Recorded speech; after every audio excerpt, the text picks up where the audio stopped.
Salve, salve, turminha. Vamos lá, né? Porque, enfim, daqui a pouco começam os jogos da tarde barra noite do Brasileirão, né? E tem muita gente em desespero e nós vamos ficar acompanhando, né? Acompanhando, tomando um cafezinho, acompanhando, enfim, porque voltamos a jogar somente amanhã, no São Januário, às 20 horas, Vasco e Inter, lá no Rio de Janeiro. Bom, enquanto isso, temos problemas a resolver. Quer dizer, Roger Machado tem problemas a resolver. Não teremos Bruno Gomes, não teremos Bernabé, ambos suspensos, né? Novidade nenhuma, 10 dias está assim já. E Thiago Maia também não vai jogar. Então temos uma questão a resolver. Bom, sem o Maia, vai o Bruno Henrique, né? Meio que natural isso aí, porque até eu brinco, são 2 em 1, né?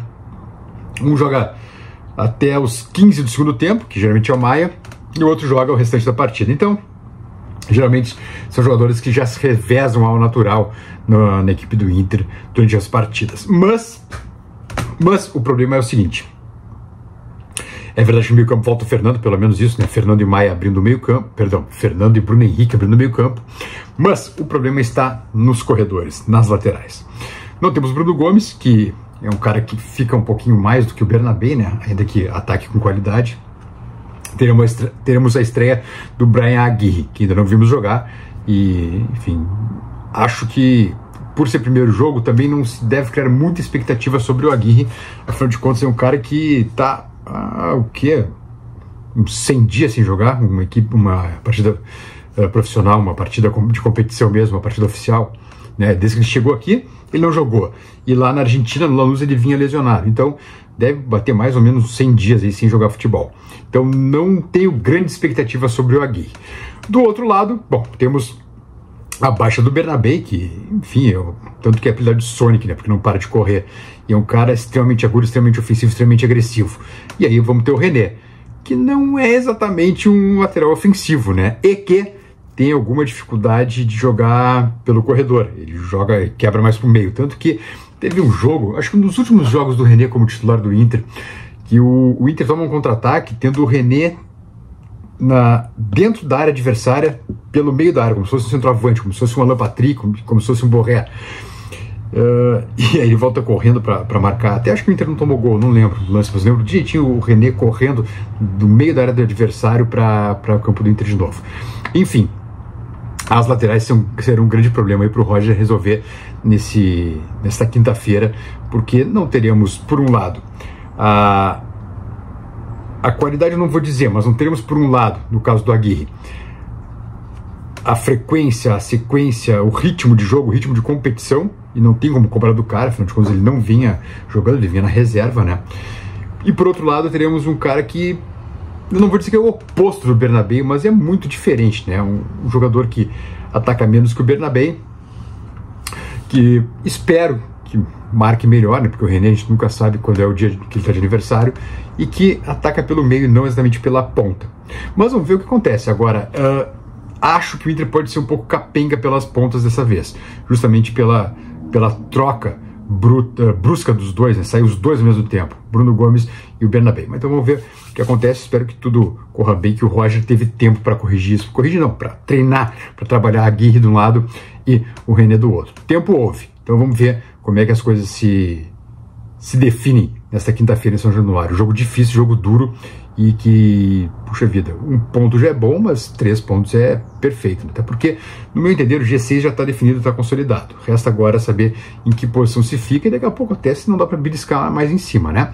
Reloginho na tela, por favor, meu caro Marcelinho Benfica, aqueles 5 segundinhos do reloginho para o pessoal deixar o like no vídeo e também se inscrever no canal, por gentileza. Vamos lá.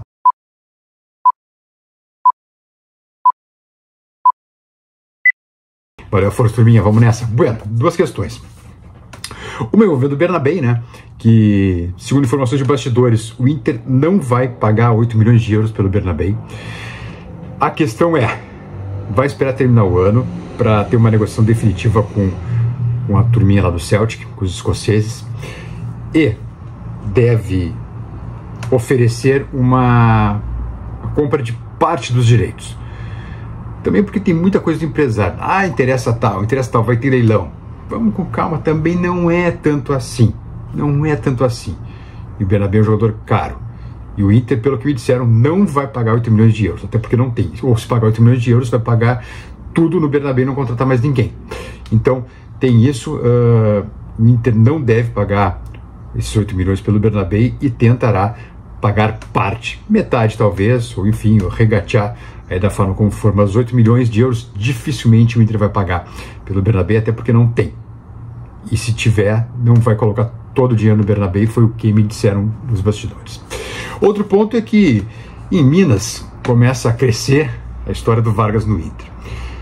É aquela coisa, eles podem estar comendo só na mão do André Cury. O que eu tenho de informação é que, olha, não é um cara que está nos planos. Mas, repito, em Minas se insiste que o Vargas está saindo do Atlético e vindo para o Inter. 35 anos, seleção chilena, é verdade, mas é um cara que custa 700 mil reais por mês. É um jogador que vem para disputar a vaga, né? Não chega com status titular, ao meu ver. E, sinceramente, opinião pessoal, gosto pessoal, eu não queria ele no Inter. Em todo caso, mas repito, é por Minas que tem vindo essas informações, não é por aqui.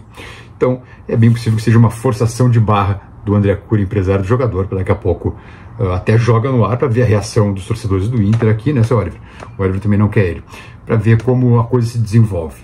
Aquela coisa, o Inter deve grana para o André Cury, né? Enfim, tem muita coisa envolvida, daqui a pouco até para ele tentar botar o jogador na vitrine da Libertadores, e uma vez que ele é credor do Inter. Tem isso também, mas eu espero que isso não se concretize, porque acho que tem muito pouco a contribuir o Vargas. Em todo caso, vamos ver aí os próximos capítulos dessa pré-novela que virá na janela agora de dezembro e janeiro.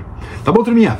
Nos vemos logo mais. Deixe o like no vídeo e, confiando sempre, vamos estar na Libertadores. Estamos na Libertadores já em 2025. Resta saber a posição que a gente vai ficar no Brasileirão. Quem sabe, né? Mas lá em cima. Bom, beijos, boa secação.